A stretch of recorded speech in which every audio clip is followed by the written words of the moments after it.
Hello বন্ধুরা, আশা করি সকালে ভালো আছেন।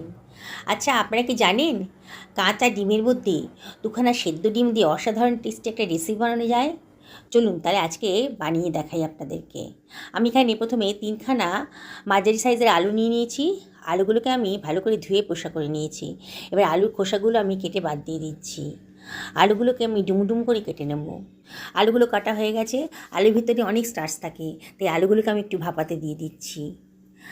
একটু ভাপিয়ে নিয়ে রান্না করলে রান্নাটা তাড়াতাড়ি হবে, আর আলু ভেতরে স্টার্চটাও অনেকটা কমে যাবে। এখানে আমি মাঝারি সাইজে 2খানা পেঁয়াজ নিয়ে নিয়েছি। আপনারা যদি ডিমের পরিমাণটা বাড়ান তাহলে পেঁয়াজের পরিমাণটাও বাড়িয়ে দেবেন, নাহলে কিন্তু অতটা টেস্ট আসবে না। দেখুন, পেঁয়াজটা কুচি করে কাটা হয়ে গেছে, সরিয়ে রাখলাম। একটা মাঝারি সাইজের টমেটো নিয়ে নিয়েছি। টমেটোটাকে আগে থেকে ধুয়ে পরিষ্কার করে নিয়েছি। টমেটোটা কুচি করে কেটে নিলাম। কাঁচা পাকা লঙ্কা নিয়ে নিয়েছি কতগুলো। এবার এগুলোকে আমি কুচি কুচি করে কেটে নিচ্ছি। সরিয়ে রাখলাম। একটা মিক্সার গ্রাইন্ডারের ভেতর দিয়ে দিচ্ছি কতগুলো কাজু দানা, আর দিয়ে দিলাম কেটে রাখা টমেটো কুচিটা। 2 টেবিল চামচ মতো দইও দিয়ে দিলাম, আর দিয়ে দিচ্ছি 1 টেবিল চামচ মতো লবণ, 1 টেবিল চামচ মতো হলুদের গুঁড়ো, 1 টেবিল চামচ মতো ধনের গুঁড়ো, 1 টেবিল চামচ মতো জিরের গুঁড়ো, আর দিয়ে দেবো 1 টেবিল চামচ মতো লঙ্কার গুঁড়ো। লঙ্কাটা অবশ্যই নিজেদের পছন্দ মতো দেবেন। 1 টেবিল চামচ আদা রসুনের পেস্ট দিয়ে দিলাম, আর 2 টেবিল চামচ মতো জল দিয়ে ভালো করে এটাকে গ্রাইন্ড করে নিচ্ছি। দেখুন কত সুন্দর একটা পেস্ট তৈরি হয়ে গেছে। আমি 3খানা কাঁচা ডিম নিয়ে নিয়েছি। এই ডিম 3টিকে আমি একটা পাত্রের ভেতর ফাটিয়ে রাখছি।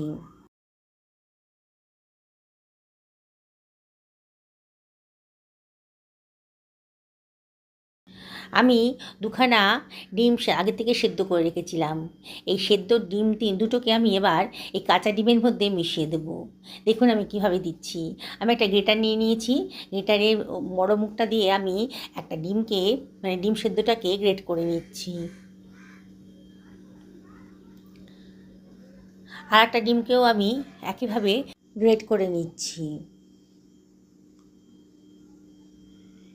দেখুন বন্ধুরা, আমার গ্রেট করাটা হয়ে গেছে। এবার দিয়ে দিলাম 1/2 টেবিল চামচ মতো লবণ। কেটে রাখা লঙ্কা কুচিগুলো দিয়ে দিলাম। আর যে পেঁয়াজটা আমি কেটে রেখেছিলাম না, তার অর্ধেকটা আমি এর ভেতর দিয়ে দিলাম, কুচনো পেঁয়াজের। এবারে এর ভেতর দিয়ে দিচ্ছি 1 টেবিল চামচ মতো গোলমরিচের গুঁড়ো। এবারে আমি সব কিছু ভালো করে মিশিয়ে নেবো। একটা হুইস্কের সাহায্যে আমি খুব ভালো করে এটাকে মিশিয়ে নিচ্ছি। খুব ভালো করে মেশাতে হবে, যাতে লবণটা সবার সাথে ভালো করে মিশে যায়। নাহলে দলা পাকিয়ে থাকে যদি লবণটা, তাহলে কিন্তু এক জায়গায় নোনতা আর এক জায়গায় পানচে পানচে লাগবে, খেতে ভালো লাগবে না। দেখুন আমি খুব ভালো করে ডিমের মিশ্রণের সাথে সমস্ত মশলাগুলো, পেঁয়াজগুলো মিশিয়ে নিলাম। একটা ফ্রাই প্যান গরম করতে দিয়ে দিয়েছি। ওর ভিতর দিয়ে দিচ্ছি 1 টেবিল চামচ মতো সাদা তেল। তেলটাকে ফ্রাই প্যানের ভেতর ভালো করে ছড়িয়ে দিচ্ছি। এবারে ডিমের মিশ্রণের অর্ধেকটা আমি এর ভেতর দিয়ে দিচ্ছি। দিয়ে ফ্রাই প্যানটা একটু নাড়াচাড়া করলেই বেশ অনেকটা ডিম ছড়িয়ে যাবে ডিমটা। এবারে প্রথমেই নাড়বো না, তারপরে মিনিটখানেক রান্না হওয়ার পর আমি সাইড থেকে কীরকম ভাজ করে দিচ্ছি। দেখুন, খুন্তি স্প্যাচুলার সাহায্যে আমি এটাকে ফোল্ড করে দিলাম। গ্যাসের ফ্লেমটা এখন মিডিয়াম টু লোতে রেখেছি। খুব ভালো করে ভেতরটা ভেজে নিতে হবে। এই যে ফোল্ড করলাম না, যদি ভেতরটা কাছাকাছি থাকে তখন খেতে অতটা ভালো লাগবে না।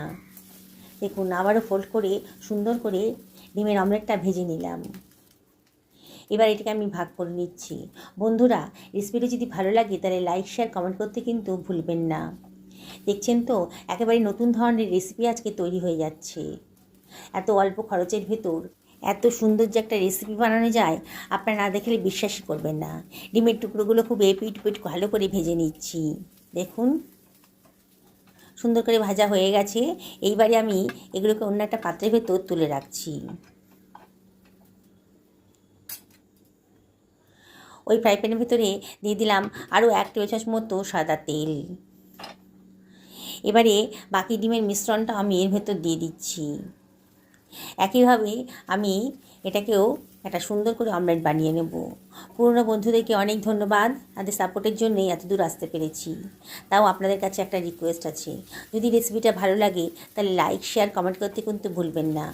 আপনাদের এই সুন্দর সুন্দর কমেন্ট, লাইক এগুলো পেলে পরেই আমার ভিডিও করার উৎসাহ কিন্তু বেড়ে যায়। দেখুন বন্ধুরা, কথা বলতে বলতে কিন্তু পরের অমলেটটাও তৈরি হয়ে গেছে। এবার খুন্তি দিয়ে আমি পিস পিস করে কেটে নিচ্ছি।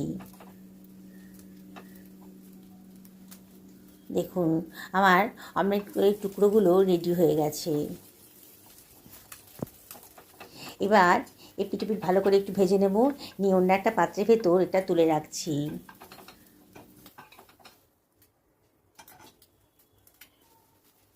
আমি গ্যাস ওভেনে একটা কড়াই গরম করতে দিয়ে দিয়েছি। এর ভিতরে দিয়ে দিলাম 3 টেবিল চামচ মতো সর্ষের তেল, 1 চিমটা লবণও দিয়ে দিলাম। সর্ষের তেলে কাঁচা গন্ধটা আর থাকবে না। ভাপিয়ে রাখা আলুটাও দিয়ে দিলাম সামান্য একটুখানি হলুদের গুঁড়ো আর লঙ্কার গুঁড়ো। সুন্দর একটা কালার আসবে। এটা হাই ফ্লেমে আলুগুলোকে ভালো করে ভেজে নিচ্ছি। বন্ধু যারা আমার ভিডিও রেগুলার দেখেন তাদেরকে অসংখ্য ধন্যবাদ। তারা তো খেয়ালই করেছেন সবসময় আলুগুলোকে আমি একটু ভাপিয়ে নিয়ে ভেজে নিয়ে রান্না করি।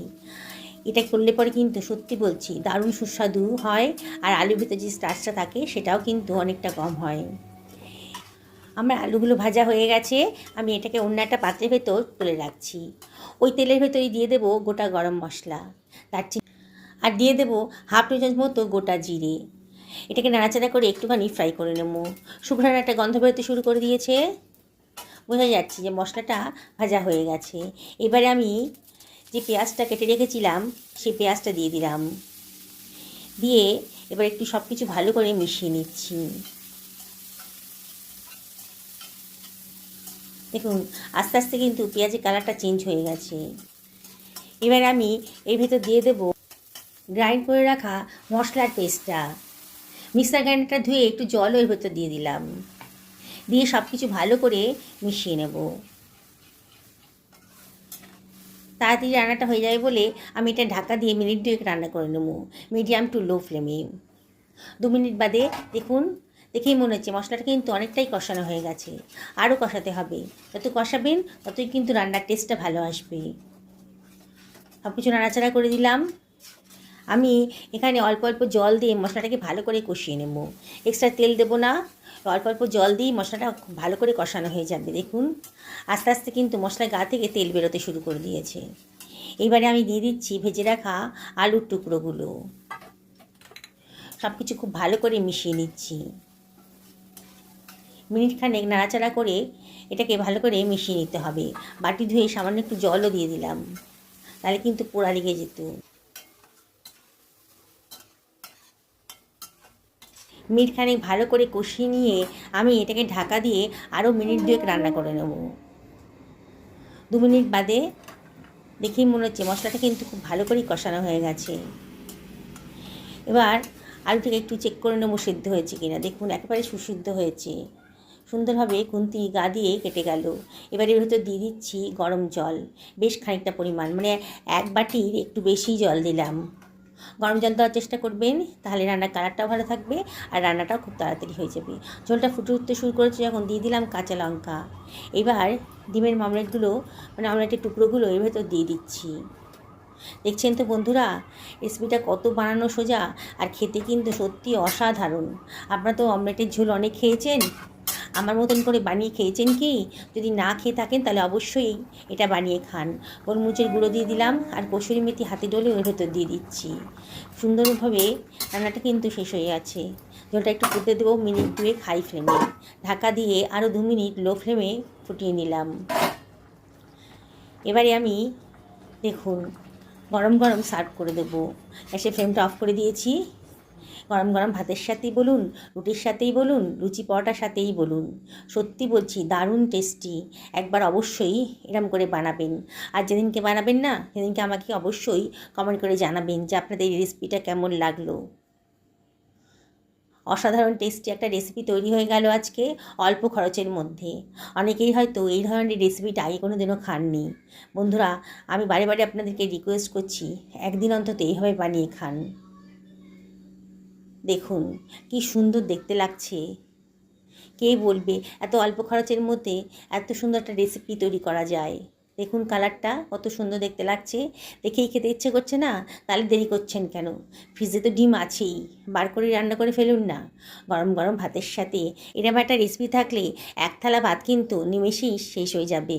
আমি আপনাদেরকে আবারও রিকোয়েস্ট করব, একদিন এই রেসিপিটা বানিয়ে ফেলুন, পরিবারের সকলকে খাওয়ান, নিজেও খান, সুস্থ থাকুন, ভালো থাকুন, এই কামনা করে ভিডিওটা এখানে শেষ করছি। নমস্কার নেবেন।